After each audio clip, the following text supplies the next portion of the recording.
Eh bien, bonsoir. Bonsoir. Nous sommes heureux de vous présenter cette nouvelle conférence et vous remercions, Michel et moi, pour votre présence et vos soutiens. Ce soir, nous ouvrons un troisième chapitre, celui de la finance, autrement dit, de l'argent. La finance, qui, comme vous le savez, est directement en lien avec le domaine de l'économie, puisque c'est la finance, l'argent, qui soutient et alimente l'économie mondiale. Sans argent, pas d'économie. C'est le moteur incontournable de l'économie, c'est-à-dire de la création et de l'échange des biens et des services indispensables à toute société. Finance et économie sont donc les deux faces d'une même pièce. Ils sont inextricablement liés. Et il ne vous échappera sans doute pas ce soir que cette troisième conférence de l'année est en lien avec la troisième qualité de l'âme, l'intelligence créatrice. Tout comme les deux premières qualités, la volonté et l'amour, sont en lien avec la politique et la religion que nous avons vues lors des deux premières conférences. En effet, politique, religion, économie forment un triangle. Sans rentrer dans les détails, nous avons vu les deux premiers symboles sur les deux premières conférences. Le triangle est le symbole du rayon 3 de l'intelligence créatrice. Vous en entendrez parler ce soir plusieurs fois, mais on ne détaillera pas plus que ça.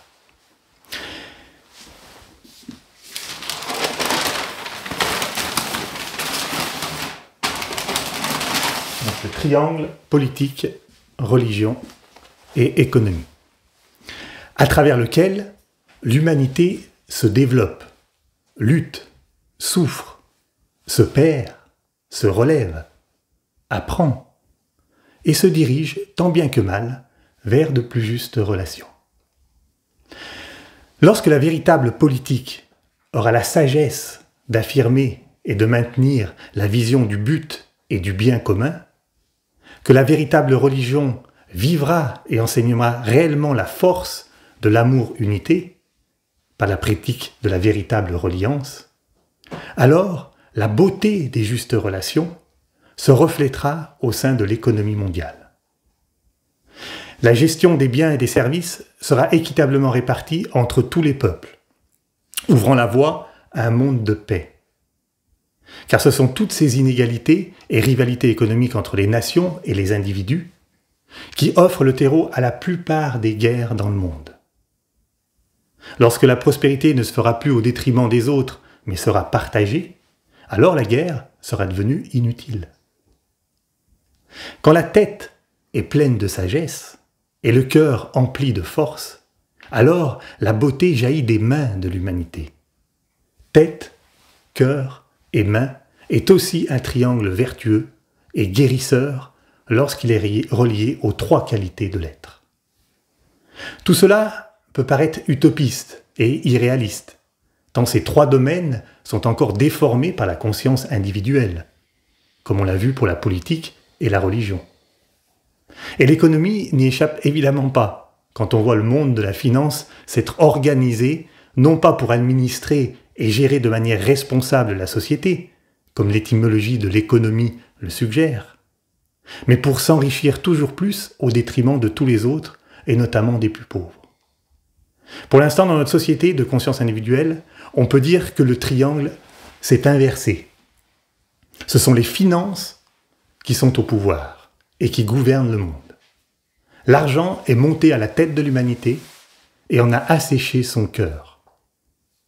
À partir de là, l'économie, la main ou la créativité de l'humain est devenue destructrice, tant du lien social entre les humains que de celui avec tous les autres règnes de la nature. Le triangle vertueux s'est inversé en triangle vicieux.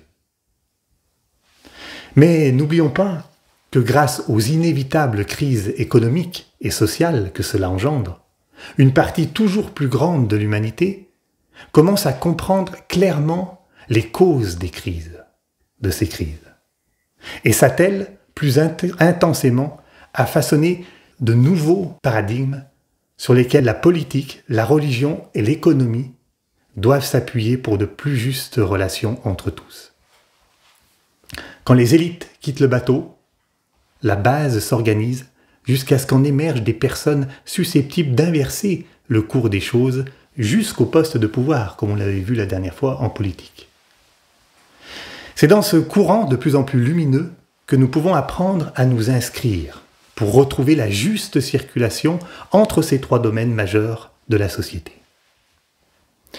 Et si la véritable politique doit être garante de la vision du bien commun, et la religion gardienne et révélatrice de la qualité d'amour-unité, alors l'économie doit apprendre à refléter la grande loi d'économie. Nous en avons longuement parlé en 2021 dans la conférence Balance, intitulée « De haut en bas », si cela vous intéresse. Et nous y avons vu que c'est la loi qui, partout dans l'univers, ajuste précisément la forme à la conscience, dans un parfait équilibre, sans aucun gaspillage d'énergie ou de temps. Elle ajuste l'offre de l'esprit aux besoins de la matière pour qu'elle puisse évoluer le plus rapidement possible vers l'esprit. Elle ajuste donc parfaitement le rapport entre l'âme et la forme. Mais vous savez peut-être aussi que ce qu'on appelle la véritable forme en ésotérisme, c'est le corps éthérique. C'est lui qui soutient, vitalise, nourrit la forme physique dense. Exactement comme la finance vitalise, nourrit et soutient l'économie. Nous pouvons donc dire que si l'économie a un lien particulier avec la forme, la finance, elle, est en lien avec le corps éthérique et les lois qui le régissent. Donc, si nous comprenons et apprenons à vivre selon les lois du corps éthérique, mis en mouvement par l'âme, alors nous découvrirons les clés de la juste utilisation de l'argent, sa nature et son but. C'est ce que nous nous proposons d'approfondir ce soir ensemble à travers deux caractéristiques du corps éthérique. Premièrement, le corps éthérique est l'interface, l'intermédiaire entre le plan d'amour et sa manifestation sur Terre. Deuxièmement, la nature même du corps éthérique est l'interconnexion, l'interreliance. Nous chercherons à comprendre ces deux aspects, puis à en percevoir les applications et les déformations en rapport avec l'argent. Toujours dans l'objectif d'accompagner la mutation en cours de l'humanité, de la conscience individuelle à la conscience de groupe, ou de l'ère des poissons à l'ère du Verseau, comme nous l'avons évoqué la dernière fois. Par ailleurs, vous verrez que la première partie est plus accessible et cherche à vitaliser une forme pensée qui est souvent familière aux chercheurs de vérité, mais qui n'a pas encore la vitalité nécessaire pour réellement donner des fruits. C'est donc dans cette intention qu'il nous faut l'aborder. La deuxième partie de la conférence abordera une notion peut-être plus abstraite pour certains, mais dont la portée et la puissance est d'autant plus grande et nécessaire à la juste répartition des richesses. Bien, commençons la première partie. Le corps éthérique interface entre le plan d'amour et sa manifestation sur Terre. Tout d'abord, ce que l'on appelle le corps éthérique est la partie ondulatoire de la matière. La physique quantique a maintenant bien mis en évidence que toute particule de matière a une partie corpusculaire, c'est-à-dire formelle, qui a les mêmes propriétés que la matière dense, et une partie ondulatoire, informelle, plus subtile, qui, elle, se comporte comme une onde, de manière plus fluide. Ces deux parties sont intrinsèquement liées entre elles. C'est pourquoi, pour être plus proche de la réalité, il est essentiel de réaliser que rien n'est inanimé. Tout objet, toute forme, a sa contrepartie énergétique, ondulatoire, en mouvement permanent. Et ça fait bizarre de réaliser que la chaise sur laquelle vous êtes assis en ce moment, ou la maison dans laquelle on se trouve, n'est que énergie en mouvement. tous leurs atomes constituants vibrent, circulent, interagissent. Je dis atomes, mais il serait plus juste maintenant de s'imaginer des filaments enchevêtrés, plus ou moins lumineux, ce que les scientifiques appellent parfois des cordes. C'est aussi ce qui est à l'origine de la médecine chinoise, qui parle de méridiens, réseaux d'énergie qui circulent à travers le corps physique dense et qui ne sont rien d'autre que les principales lignes du corps éthérique qui le traversent. En fait, pour l'instant, sans parler d'âme ou de conscience, rien qu'au niveau purement physique, on peut dire que tout est énergie. Cette énergie est la matrice, la trame qui constitue toute forme de vie. Beaucoup d'entre nous le savent, qu'il y a un monde vibratoire. Pour autant, nous nous comportons toujours comme s'il n'existait que la partie formelle et visible, en lui accordant une importance démesurée par rapport au corps éthérique. Tout comme on accorde trop d'importance à l'aspect formel de l'argent et peu à sa nature énergétique, comme nous le verrons. Bon, ceci ne nous dit toujours pas pourquoi ce corps éthérique est l'intermédiaire entre le plan d'amour sur Terre, entre le plan d'amour et sa manifestation sur Terre. En fait, si d'un côté, il est en lien direct avec la forme, le corps éthérique, enchevêtré à la forme, de l'autre, il est en lien avec la conscience, comme un maillage de filaments qui relie la forme à la conscience. Sa nature énergétique subtile le rend facilement impressionnable, sensitif aux différents états de conscience, et transmet donc instantanément cette impulsion à la forme. Par exemple, lorsque nous sommes focalisés émotionnellement, et que le désir gouverne notre conscience, ces impulsions sont captées immédiatement par le corps éthérique, qui le transmet au corps physique, qui lui va réagir en conséquence et tout mettre en œuvre pour assouvir ses désirs. Tous nos états de conscience, plus ou moins élevés, sont transmis au corps physique par l'intermédiaire du corps éthérique. Il faut réaliser que le corps éthérique est toujours une expression de la conscience dominante qui gouverne un être humain à un moment donné. En fait, l'âme porte essentiellement son intérêt sur le corps éthérique, qui pour elle est la véritable forme à contrôler, à inonder, à impressionner de ses qualités, par son état d'être, car elle sait que tel un automate, le corps physique et toutes les formes obéiront naturellement. C'est pourquoi on dit parfois que le corps physique n'est pas un principe. Il est la cause de rien, mais la conséquence de tout. À l'inverse, les états de conscience sont la cause de toutes les formes diverses et variées. Quand nous apprenons à nous polariser essentiellement au sein de l'âme, au-delà du corps émotionnel et du corps mental concret, lorsque nous nous identifions de plus en plus avec les qualités de lumière, d'amour et de volonté, eh bien c'est là que notre corps éthérique devient l'intermédiaire du plan d'amour dans le monde des formes, sur Terre. Grâce au corps éthérique, les qualités essentielles imprègnent, vitalisent, construisent les formes, que ce soit des formes pensées, des formes relationnelles ou des formes physiques. Voyons maintenant le rapport que l'on peut faire avec l'argent. Si l'argent suit les mêmes principes que le corps éthérique, cela ne voudrait-il donc pas dire que l'argent pourrait être l'intermédiaire, le moyen pour que le plan d'amour se manifeste sur Terre? Eh bien oui. Contrairement à ce que beaucoup de personnes spirituelles mais peu pratiques pensent, l'argent est l'intermédiaire indispensable à la manifestation du plan d'amour sur Terre. Car le plan d'amour ne consiste pas seulement à méditer et se perdre dans un état d'être abstrait en délaissant le monde des formes et de la société. Non, d'autant plus avec l'arrivée de l'ère du Verseau et du rayon 7. Il s'agit maintenant de bâtir le temple de l'âme sur Terre. Le plan est que tous les domaines de la société, politiques, religieux, économiques, éducatifs, scientifiques et autres, soient empreints de ces qualités d'amour-unité.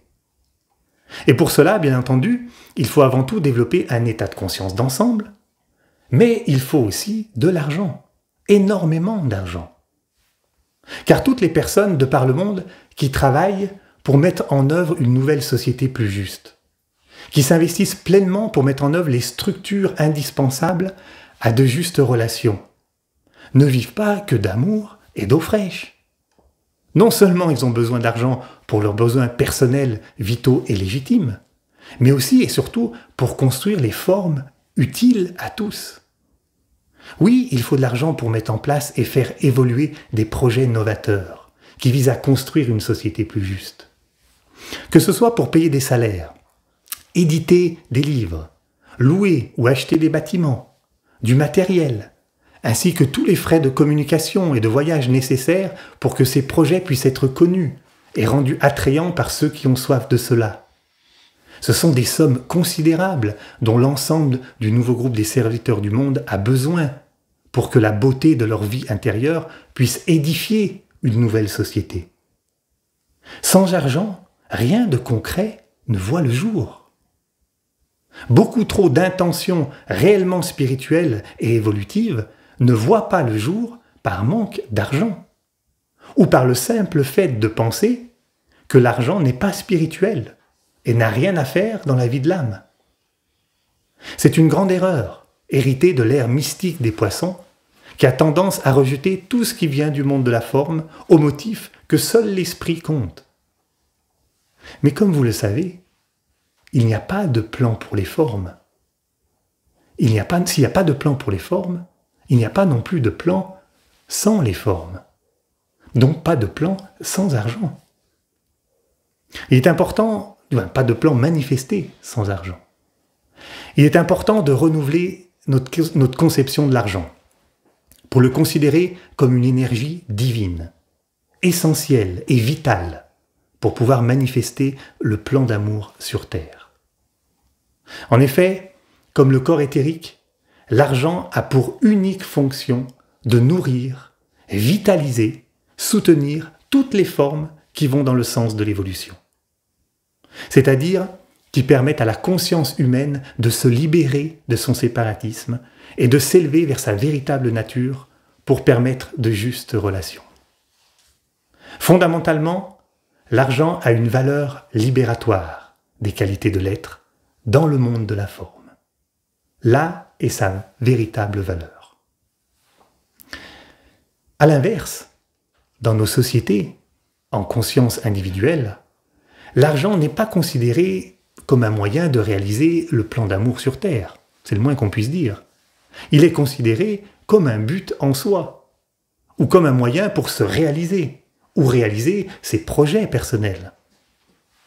Voyons d'ailleurs la correspondance qu'il y a entre conscience, corps éthérique et argent, dans le passage de la conscience de masse à la conscience individuelle. En conscience de masse, l'individu est tellement indifférencié, il est tellement uniformisé à la masse des personnes qui partagent sa communauté, que même l'âme a de la peine à différencier le propre corps éthérique d'une personne de celui de son entourage. Ici, le corps éthérique est le simple reflet d'une conscience qui n'est pas encore individualisée, consciente d'elle-même, de ses désirs et de ses qualités. Il n'apparaît pas encore comme un point vraiment distinctif au sein du corps éthérique humain. À ce moment, l'individu possède très peu d'argent. Il n'en a pas besoin, puisqu'il n'a pas de plan ou de désir personnel à réaliser. Sa communauté lui apporte tout ce dont il a besoin pour vivre. On peut d'ailleurs aisément faire le rapprochement avec les enfants, qui n'ont pas d'argent propre et qui acquièrent seulement de l'argent de poche au fur et à mesure que leur conscience individuelle se développe. En effet, plus la conscience individuelle mature, plus l'énergie du corps éthérique se renforce et se différencie de celle de l'entourage. L'individu acquiert alors de l'énergie propre, grâce à laquelle il va pouvoir contrôler sa vie, comme bon lui semble, indépendamment de son groupe d'appartenance. C'est à ce moment que l'âme commence à distinguer la qualité du corps éthérique d'un individu, même si pour l'instant, elle n'en a pas encore le contrôle, puisque c'est la conscience individuelle qui cherche à l'utiliser et à le contrôler, cette énergie, ce corps éthérique. Néanmoins, un point précis, comme un point d'acupuncture au sein du corps éthérique de l'humanité, vient d'apparaître. Par la suite, l'âme pourra s'en servir pour faire circuler ses qualités. En attendant, quand la conscience individuelle est très forte, l'individu attire à lui beaucoup plus d'argent, car il va en avoir besoin donc pour réaliser sa propre vie. C'est là que l'argent est un formidable moyen pour s'individualiser. Il va nous permettre de faire des études, de voyager, d'acheter ce dont nous avons besoin, de tisser des liens sociaux, de faire des crédits, pour investir dans un projet professionnel ou autre, et ainsi se faire une place dans la société, être reconnu par ses semblables et aussi avoir de plus en plus confiance en soi, en lui, ce qui renforce d'autant plus la conscience individuelle. D'ailleurs, il est frappant de voir combien, lorsque les individus n'ont plus d'argent, pour différentes raisons, la confiance en soi se détériore. Les personnes se dévalorisent, se sentent redevables, coupables, et ont tendance à s'isoler jusqu'à perdre tout lien social. Les travailleurs sociaux connaissent que trop bien cette spirale infernale. Mais si tout ce processus d'individualisation est naturel et sain, il devient néfaste et malsain lorsque la conscience résiste à poursuivre sa mutation de conscience individuelle vers la conscience d'ensemble. En effet, lorsque la personnalité est enfin prête, construite pour être utilisée et contrôlée par l'âme, afin de participer à l'œuvre collective, eh bien la personnalité, au lieu d'utiliser l'énergie et l'argent pour répondre aux besoins de l'âme, va les utiliser pour assouvir toujours plus ses désirs, tous plus inutiles les uns que les autres. Elle va même apprendre à se créer des besoins totalement éphémères pour justifier l'utilisation de son énergie et son argent, pour se donner l'impression que son argent sert bien à quelque chose. En témoignent les milliards qui sont gaspillés chaque année dans le monde en alcool, en produits de luxe, mais aussi en gadgets, vêtements, loisirs et même nourriture totalement superflue et démesurée par rapport à la misère du monde. Sans compter l'argent sale issu du marché noir, de la drogue, du sexe, armes ou toute contrebande. Ce sont véritablement des courants d'énergie, des flots d'argent détournés du fleuve de la vie qui devrait pourtant vitaliser l'essentiel. Comme si le seul but sur Terre était de gagner de l'argent pour assouvir ses désirs personnels. On entend d'ailleurs parfois, pour justifier telle ou telle dépense, eh bien si on travaille, c'est bien pour pouvoir se le payer, non? La personnalité n'est pas encore consciente d'une vision, d'un sens plus global, d'une politique plus globale, qui puisse lui faire dire « Je ne travaille pas pour gagner de l'argent, je travaille pour l'amélioration de la société et des relations humaines. » D'autre part, cette société de consommation est justifiée par nos économistes, à grand renfort de PIB et du mythe de la croissance sans limite, qui prône la nécessité de consommer pour faire tourner l'économie, pour pouvoir rembourser ses dettes et éviter le chômage de masse en assurant le plein emploi, que par ailleurs on attend toujours.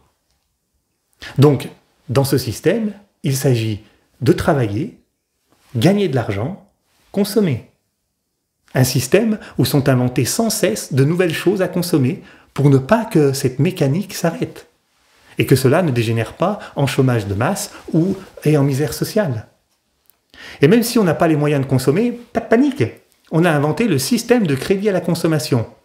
Entre parenthèses, qui n'est que la matérialisation de notre boulimie collective d'assouvir des désirs dont on n'a pas les moyens. Consommer aujourd'hui, payer demain. Mais sans lire les petits caractères spécifiant que demain, la note sera beaucoup plus salée.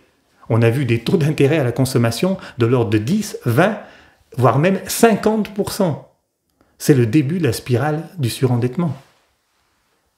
D'ailleurs, tenez-vous bien, le crédit à la consommation représente au niveau mondial 20 000 milliards d'euros, soit un quart de la dette des ménages. C'est colossal. Il semble évident aujourd'hui que ce système capitaliste de consommation à outrance avec ce mythe de la croissance infinie formelle, engendre misère sociale et catastrophe écologique. On croit faire tourner l'économie en consommant ainsi. Mais quelle économie? L'économie de la forme, l'économie du PIB, qui ne mesure en rien la qualité de vie, la qualité de relation avec les autres règnes de la nature, ni même la satisfaction des besoins ou des aspirations humaines à de justes relations. Le PIB mesure l'accroissement des formes, mais nullement l'accroissement de la conscience. Il conduit à des politiques économiques qui ont pour seul critère la croissance des formes. Roosevelt, à l'origine du New Deal, a d'ailleurs dit en 1932 « Je crois que notre système industriel et économique est fait pour servir les individus, et non que les individus soient faits pour servir le système. » C'est par exemple inspiré de ce principe que circulent les propositions actuelles de remplacer le PIB par l'IDH, l'indice de développement humain, un indicateur précis et mesurable de la qualité de vie des citoyens. Tentative intéressante.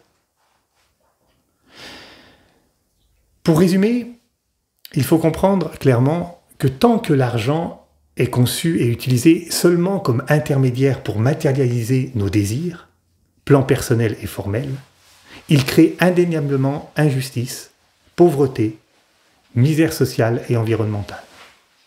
À l'inverse, on peut dire que si l'on considère l'argent comme intermédiaire entre la conscience de l'âme et les formes, comme est destiné fondamentalement le corps éthérique, alors notre attitude par rapport à l'argent se transforme. Et nous la considérons alors comme un prolongement de notre conscience qui a le pouvoir de vitaliser l'essentiel, pour reprendre le titre de ce soir. On comprend alors que l'argent n'a pas de valeur en soi, mais qu'il a la valeur de la qualité qu'il soutient. Imaginez si le monde de la finance, les banques et tous ceux qui détiennent des sommes d'argent considérables se mettaient à soutenir réellement l'économie sociale, solidaire et environnementale, et toutes les initiatives qui élèvent la conscience. Mais n'oublions pas que ce n'est pas seulement l'affaire des riches, mais bien l'affaire de tous. D'ailleurs, afin d'assainir notre économie intérieure, nous pourrions régulièrement nous poser plusieurs questions concernant l'argent. Tout d'abord, est-ce que j'ai vraiment conscience que l'argent, c'est de l'énergie? À partir de là, est-ce que je réalise que lorsque je l'utilise pour quelque chose, je donne donc de l'énergie à cela et à tout ce qu'il y a derrière? Est-ce qu'au fond de moi, c'est cela que je sens important de soutenir, de vitaliser? Si oui, pourquoi? En quoi cela élève-t-il la conscience? Sinon, est-ce que je peux faire autrement? Et si une petite voix résistante nous dit que nous ne pouvons pas faire plus, prenons le temps de réaliser que nous trouvons toujours l'argent pour ce dont nous avons vraiment envie. Alors a-t-on vraiment envie que le monde change? Et est-ce que nous nous donnons vraiment les moyens pour cela? Voilà quelques questions qui peuvent nous inciter à s'investir dans cette nouvelle économie, en gardant toujours à l'esprit que ce sont les petits ruisseaux qui font les grands fleuves. De nombreuses personnes ont compris ce pouvoir de l'argent. Par exemple, en achetant local pour soutenir une économie moins polluante, ou la consommation biologique pour donner du pouvoir à ce mode de culture plus respectueux du vivant. C'est un réel pouvoir, car un produit qui n'est plus consommé, qui ne se vend plus, est retiré du marché. Si nous apprenons à contrôler notre argent, comme on apprend à contrôler notre conscience et notre énergie, nous aurons alors collectivement le pouvoir de contrer cette déferlance de formes tellement inutiles sous laquelle l'humanité est en train de s'étouffer. C'est le principe du boycott. Quand les politiques se révèlent impuissantes à mettre en œuvre une juste économie, eh bien c'est le citoyen qui a le pouvoir d'alimenter ou non telle ou telle chose. Il y a des exemples célèbres de boycott efficaces qui ont infléchi des politiques injustes et illégitimes. Le boycott du thé britannique en 1773, celui des transports en commun à Montgomery, appelé par Martin Luther King, en 1955, ou en 2009 celui des produits israéliens fabriqués par l'entreprise Ayava, située dans les colonies palestiniennes, et tant d'autres. Ce sont des alternatives non violentes qui ont un réel pouvoir si elles sont portées collectivement. D'autre part, il est intéressant de réaliser que même si on ne possède pas beaucoup d'argent, ou pas plus que pour subvenir à ses besoins essentiels et naturels, on peut néanmoins tous se demander quel est le pourcentage de temps et d'énergie que nous consacrons à des activités purement formelles ou que nous consacrons à des activités qui élèvent la conscience. Car temps, énergie et argent sont synonymes. Tous trois sont l'exact reflet de la conscience dominante qui gouverne notre vie. Bien, pour continuer notre recherche concernant le rapport entre conscience, corps éthérique et argent, abordons maintenant la deuxième caractéristique du corps éthérique, l'interconnexion du corps éthérique. Nous avons dit qu'il reliait donc la conscience à la forme, mais en fait, il relie toutes les formes de vie entre elles. Les physiciens ne parlent pas de substance éthérique, mais d'une matière noire et d'énergie noire, car invisible à l'œil nu, qui constitue entre 95 à 99% de l'ensemble de la matière de l'univers. Tout l'univers visible, palpable, formel, ne représente donc que 1 à 5% de la matière totale. Le reste est invisible et pourtant bien présent, car c'est cette substance qui lie l'univers et génère son expansion. Des études plus récentes et plus poussées, telles le projet Saphir, parlent de plasma, comme d'une substance très éthérée, plus subtile que le gaz, où circule l'électricité. Ils parlent de l'univers électrique, pour désigner le fait qu'à la base, tout est énergie électrique en circulation à travers le plasma. Cette théorie est l'une des plus proches de la connaissance ancestrale qui nous dit que le corps éthérique est la matrice énergétique qui relie entre elles toutes les formes de vie de l'univers. En effet, si la personnalité, de par sa nature formelle, voit le monde de l'univers comme un ensemble de formes parsemées de manière aléatoire au sein d'un vide intersidéral, sans aucun rapport entre elles, si ce n'est la force de gravité, l'âme, elle, a une toute autre vision. Elle voit avant tout un océan d'énergie en mouvement. Un véritable champ magnétique à partir duquel apparaissent et disparaissent, se forment et se déforment et se défont les myriades de formes que constitue l'univers visible. Comme les étoiles, les planètes et tous les autres règnes de la nature, y compris les atomes qui constituent les objets autour de nous. Le corps éthérique est cette substance qui nous relie tous les uns aux autres, jusqu'aux confins de la galaxie et de l'univers.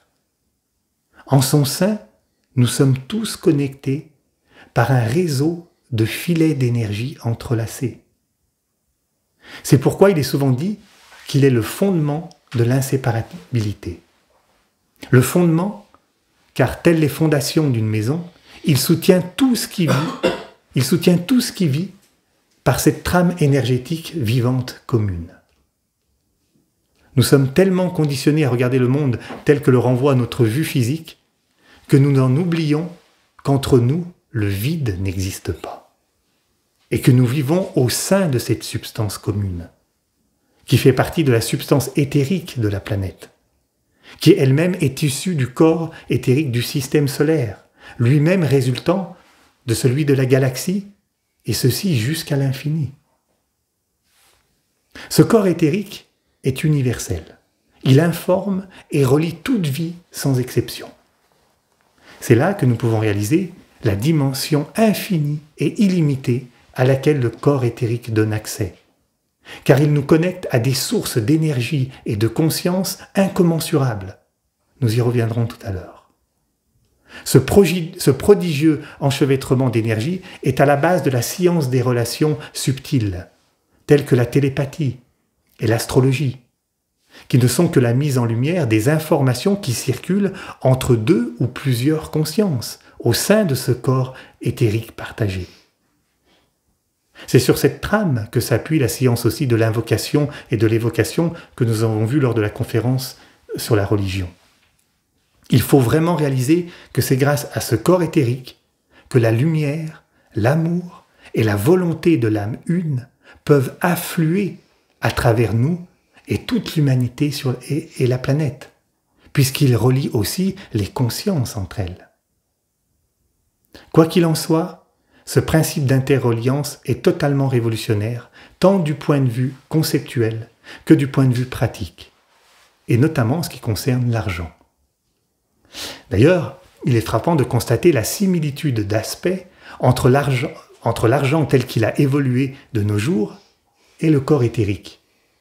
Il est passé de la densité minérale des pièces de monnaie en métal en se subtilisant avec les billets et les chèques de consistance végétale, pour être maintenant complètement dématérialisé avec l'argent électronique et se déplacer à travers le globe plus rapidement que le règne animal, puisqu'il y circule proche de la vitesse de la lumière, c'est-à-dire proche de celle du corps éthérique, qui, elle, est instantanée.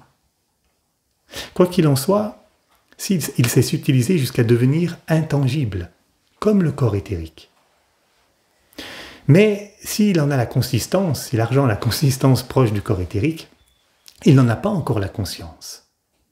Alors quel rapport pouvons-nous faire entre la conscience et cette caractéristique du corps éthérique, d'interreliance?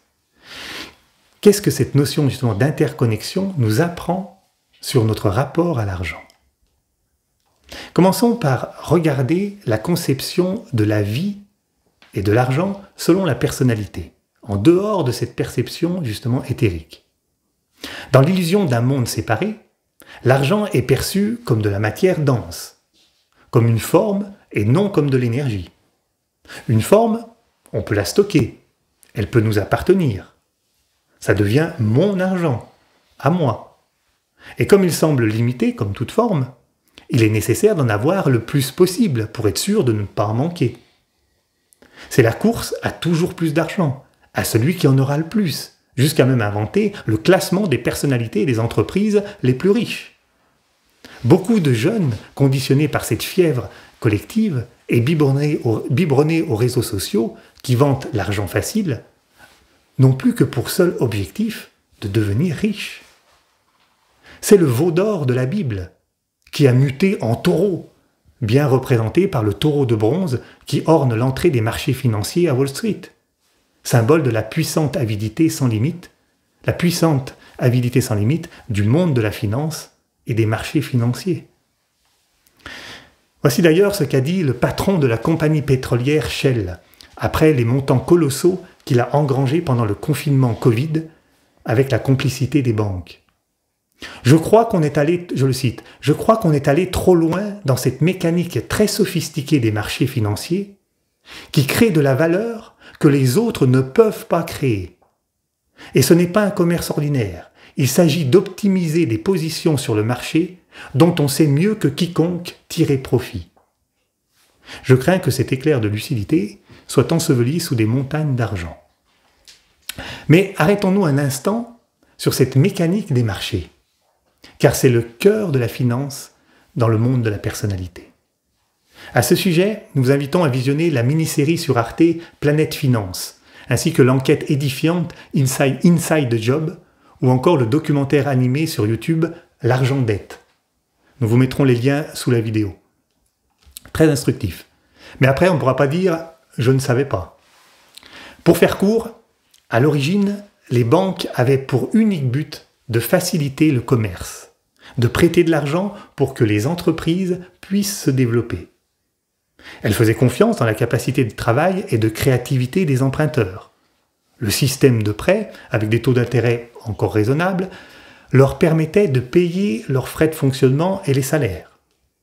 Cela a été une invention intelligente qui a permis donc un essor considérable de l'économie réelle. Là où les petites sommes épargnées n'auraient pas permis d'investir dans des projets créatifs et toutes les innovations et services indispensables à l'heure actuelle. Les banques ont donc été un formidable facilitateur du progrès et de la construction individuelle. Mais ce système a dérapé sous la poussée irrésistible de la conscience individuelle. Les banques ont commencé à désirer toujours plus de bénéfices, sans se contenter des intérêts des emprunteurs. C'est là qu'elles se sont mises à spéculer sur les marchés de la bourse, et ceci avec l'argent du contribuable. C'est à partir de ce moment que l'économie réelle et spéculative ont commencé à se mélanger et à se confondre. Utiliser l'argent des citoyens pour s'enrichir sur les marchés. Mais comme on le sait très bien maintenant, ces activités déconnectées de l'économie réelle engendrent des bulles spéculatives qui, lorsqu'elles éclatent, comme en 2008 avec la crise des subprimes, ont des conséquences dévastatrices sur l'économie réelle et sur la vie des vrais gens et sur la société en général.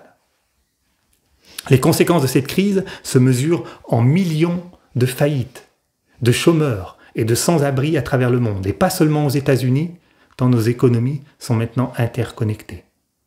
Le pire, c'est que malgré ces désastres, les institutions financières ont toujours les mains libres. Leur lobbying est si puissant qu'elles échappent à tout véritable contrôle et régulation. Elles sont arrivées à faire accepter un système où les profits sont privatisés et les pertes mutualisées, sans que personne ne s'y oppose efficacement. C'est comme jouer au casino, avec la certitude que les pertes seront prises en charge par l'État et les citoyens sans aucun compte à rendre. C'est le billet gagnant à tous les coups, où tous les coups d'ailleurs sont permis, même de s'enrichir sur les catastrophes, sur les faillites des entreprises ou des pays et sur les crises économiques et sociales. C'est devenu un jeu, si déconnecté des qualités humaines, que plus aucune souffrance n'est assez forte pour les réveiller de cette course à toujours plus de profit. D'ailleurs, la finance est devenue le grand méchant loup, comme en témoigne un discours d'Obama lors de son investiture ou de François Hollande en 2020. Je vous en cite un passage tellement il est éclairant. « Je vais vous dire qui est mon véritable adversaire. Mon véritable adversaire, il n'a pas de nom, pas de visage, pas de parti. Il ne présentera jamais sa candidature.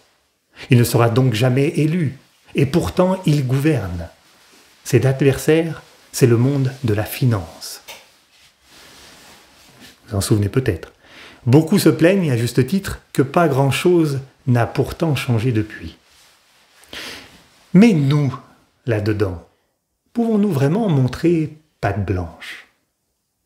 Par exemple, outre le fait de considérer l'argent comme un but en soi, qui contribue à alimenter ce système, il faut réaliser qu'à chaque fois que l'on met notre argent sur des placements financiers, dans l'espoir de faire travailler au maximum cet argent sans rien faire, pour qu'il nous rapporte plus que ce que l'on a déjà, nous contribuons à nourrir le loup dans le réseau collectif.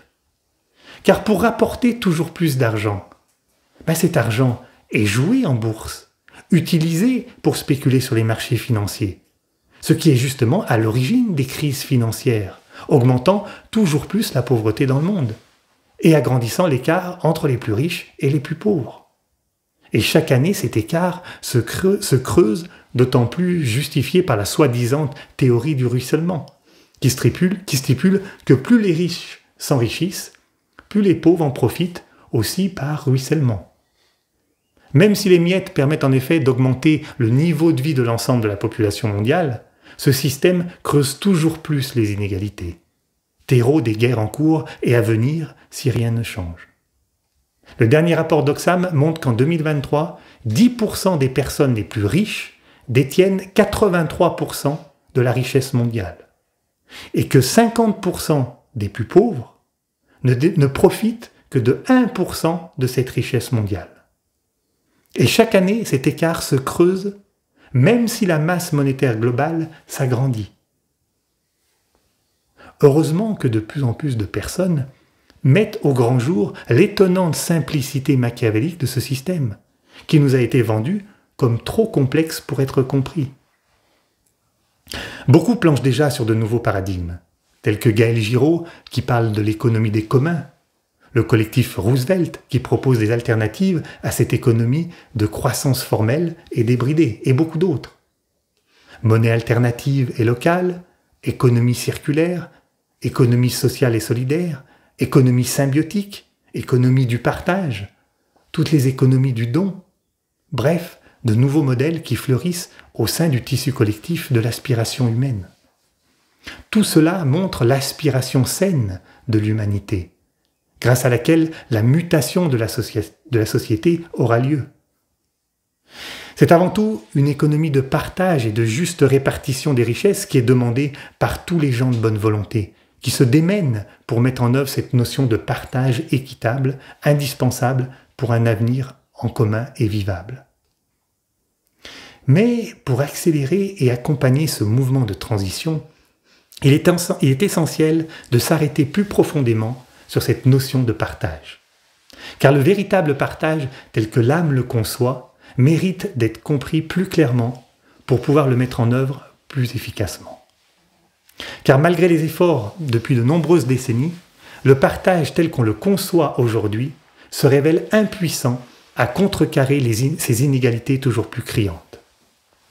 Pourtant, des sommes considérables sont partagées grâce aux multinationales, grâce aux multiples associations qui récoltent de nombreux dons redistribués aux nécessiteux. Même si on prenait tout l'argent aux riches pour le donner aux pauvres, ça soulagerait effectivement un moment les souffrances.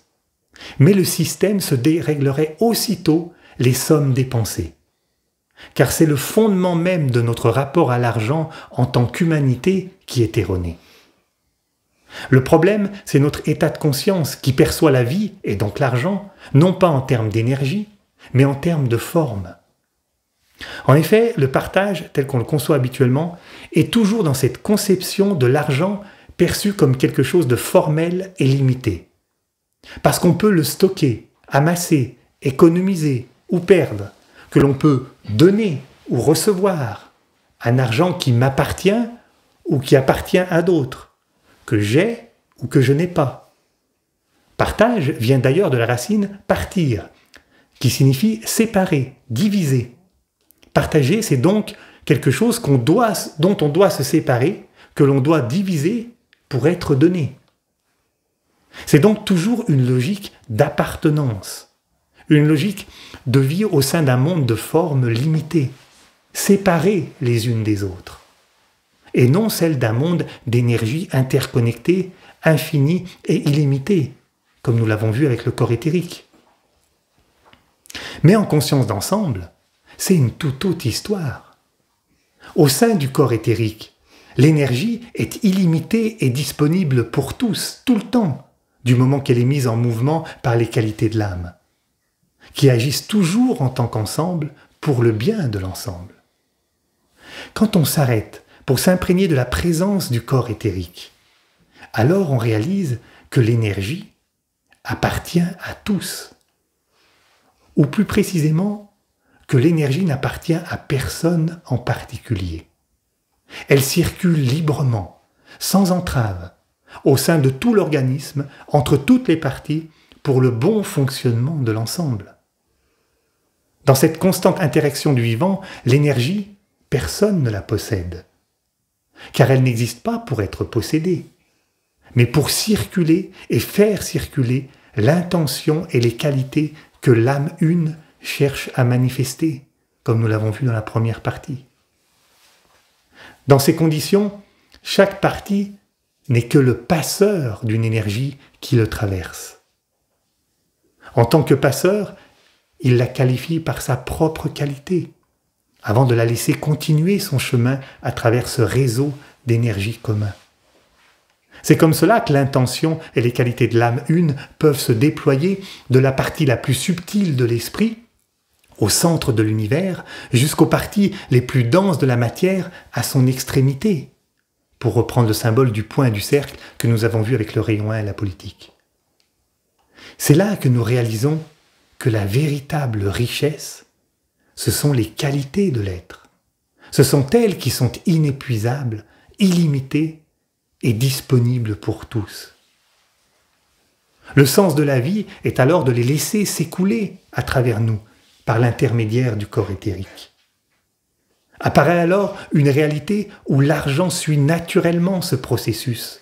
Il circule, il va et vient pour permettre aux qualités d'enrichir les relations.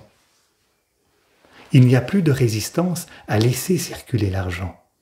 Il n'y a plus de peur du manque, de peur du manque, car la peur est remplacée par la confiance en cette grande loi de la vie, qui pourvoit naturellement en énergie, donc en argent, tous ceux qui se donnent à cette loi de libre circulation pour le bien de tous, et qui ne cherchent plus à prendre pour leurs propres bénéfices exclusivement personnels.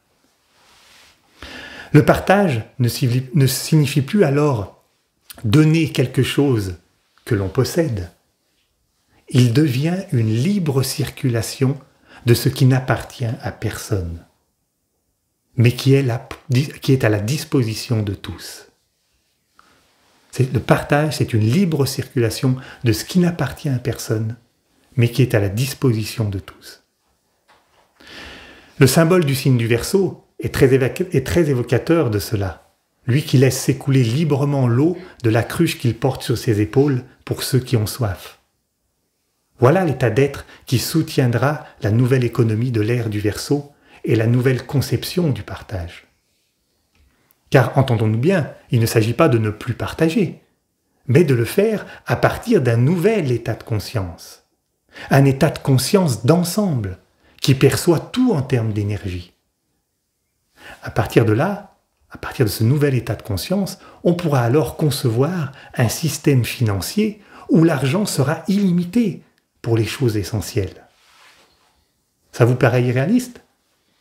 Eh bien, réalisons que ce principe de création monétaire illimitée, digne d'un pouvoir quasi divin, est bel et bien déjà à l'œuvre. Mais pour l'instant encore déformée par le passage temporaire de la conscience individuelle. Elle est déjà mise en œuvre par les banques aujourd'hui, qui créent de l'argent ex nihilo, c'est-à-dire à partir de rien, seulement par un jeu d'écriture. Le PDG de Goldman Sachs, une banque aux États-Unis, une des plus grosses banques, déclarait d'ailleurs en 2009, en parlant de la création monétaire, « Je ne suis qu'un banquier qui fait le travail de Dieu. » Mais c'est oublier que le divin, ou l'âme, engendre toute forme seulement à partir des qualités de l'être, au bénéfice de tous, et sans attendre de résultats ou d'intérêt. Il en est de même pour les principes de libre circulation et de croissance illimitée, qui sont des principes perçus comme fondamentaux par les économistes, mais qui sont encore pour l'instant interprétés seulement du mauvais côté de la force. À nous d'inverser la force en énergie, avec un nouveau regard et une nouvelle vie concernant ce rapport conscience, énergie, argent, comme nous sommes en train d'ailleurs de le faire. Car la création monétaire a des fins évolutives, la croissance illimitée des qualités de l'être et la libre circulation de l'énergie et de l'argent qui en découle sont les trois pointes d'un triangle vertueux qui engendre guérison dans le corps éthérique et le corps physique, planétaire et humain. C'est à partir de là que la guérison, tant individuelle que collective, pourra seulement avoir lieu. Car il faut noter que la maladie apparaît lorsque les qualités de l'âme ne circulent plus ou mal à travers le corps éthérique. Lorsque l'on retient les qualités, donc l'énergie et l'argent, cela crée des ralentissements, des stases, des congestions, affectant ainsi tout l'organisme, avec trop peu d'un côté et en excès de l'autre. Dans l'organisme qu'est le corps humain, c'est l'avarice qui engendre tous les problèmes de varice. C'est de mauvaise circulation sanguine. Ce sont tous les problèmes de liquide, pour ne pas dire de liquidité, comme la lymphe, le sang, les urines, ainsi que les mauvais calculs, rénaux ou comptables, qui empêchent la bonne circulation des liquides. Mais plus généralement, ce sont les fluctuations d'énergie, la mauvaise gestion de l'énergie, trop d'énergie ou d'argent pour des choses non essentielles, et pas assez d'énergie ou d'argent pour les choses essentielles, qui conduisent à une fluctuation dévitalisante, digne de tous les cours boursiers qui oscillent sans cesse de haut en bas. Fluctuation qui se reflète dans les problèmes d'hyper- et d'hypothyroïdie, gérés par le centre de la gorge, le centre de l'intelligence créatrice, troisième qualité, c'est-à-dire de la juste utilisation de l'énergie, selon un rythme impulsé par le chakra du cœur et non celui du plexus ou du désir, qui ne crée que perturbation et déséquilibre. Dans l'organisme qu'est l'humanité, ces maladies, ce sont tous les déséquilibres financiers entre les riches et les pauvres, les pays développés et ceux en développement, par la surabondance des uns et la pénurie des autres, les stocks d'argent qui dorment d'un côté et ceux utilisés à pure perte d'un autre.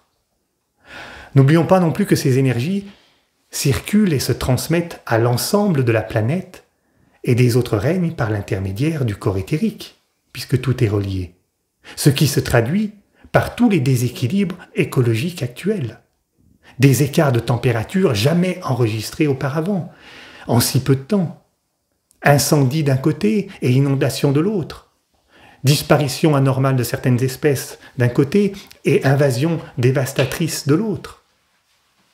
Tant au niveau individuel que collectif, nous sommes des systèmes économiques malades d'une mauvaise compréhension et interprétation de la loi de libre circulation.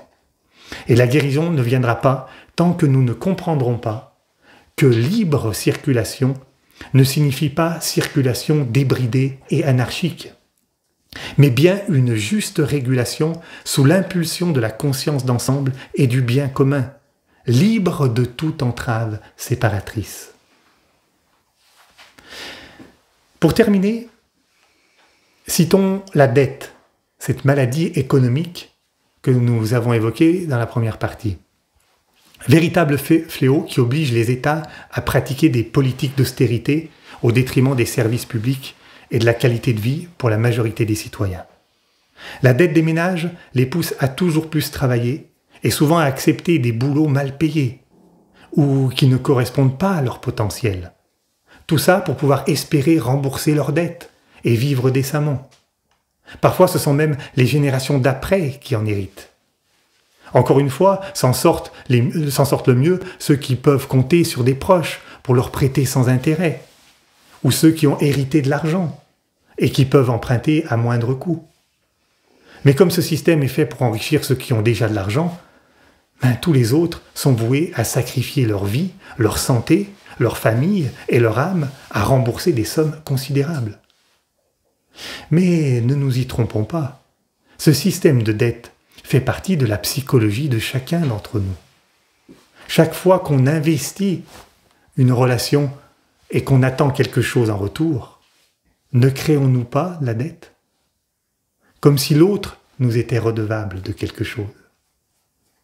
À chaque fois que nous rendons service, que nous donnons quelque chose, que nous prêtons ou nous relationnons de manière intéressée, alors nous participons à créer la dette.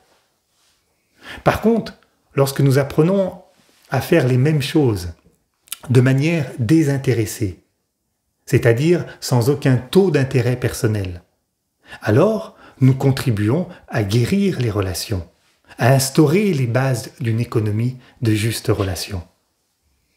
Là est notre travail d'économiste de l'âme, présent au sein du corps éthérique universel où les dettes n'existent pas, puisque rien ne nous appartient en propre.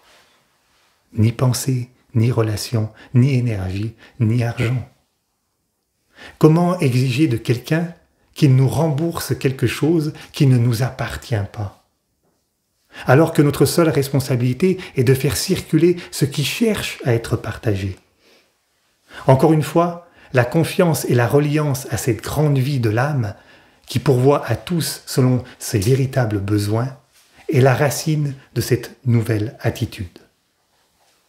Et en attendant que l'ensemble de l'humanité puisse le mettre en œuvre, ouvrons la voie en prouvant la véracité de ces hypothèses, c'est-à-dire en faisant de notre vie la preuve de ce nouvel état de conscience. C'est cela, apprendre à vivre scientifiquement selon les lois de l'âme, comme nous le verrons lors de la conférence sur la science. Pour conclure, brièvement, nous pouvons dire de la finance ce qu'a dit Michel Rocard à propos de la politique. Si vous ne vous occupez pas de la finance s'occupera de vous. Alors il est encore temps de s'occuper de l'économie de l'âme, là où conscience d'ensemble, énergie et argent s'unissent en une libre et juste circulation pour enfin vitaliser l'essentiel.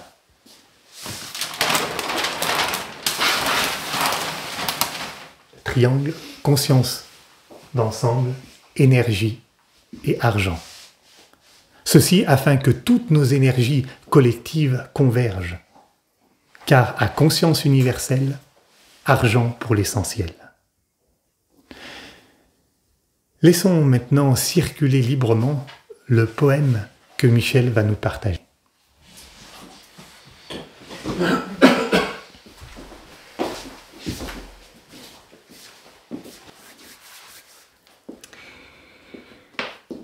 Le poème de ce soir s'intitule « Vitaliser l'essentiel ».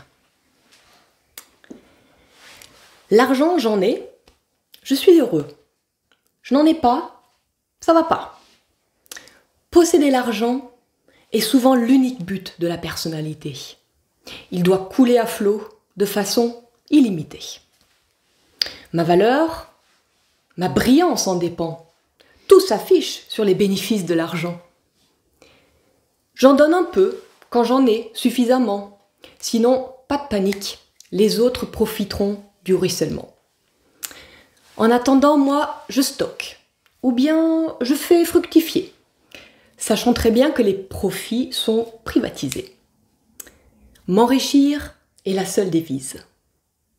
Même si pendant ce temps-là, les qualités humaines s'amenuisent. L'argent, pourtant, n'appartient à personne. Simplement, à partir d'un état de conscience, il se donne.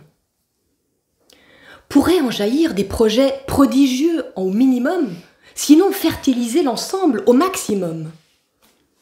Quand l'argent circule librement, au sein de l'organisme humain conscient et consentant, alors le plan d'amour-unité se répand, enrichissant toute partie équitablement. Les qualités d'ensemble s'activeront en sa présence, permettant à toute l'humanité de vivre dans l'aisance.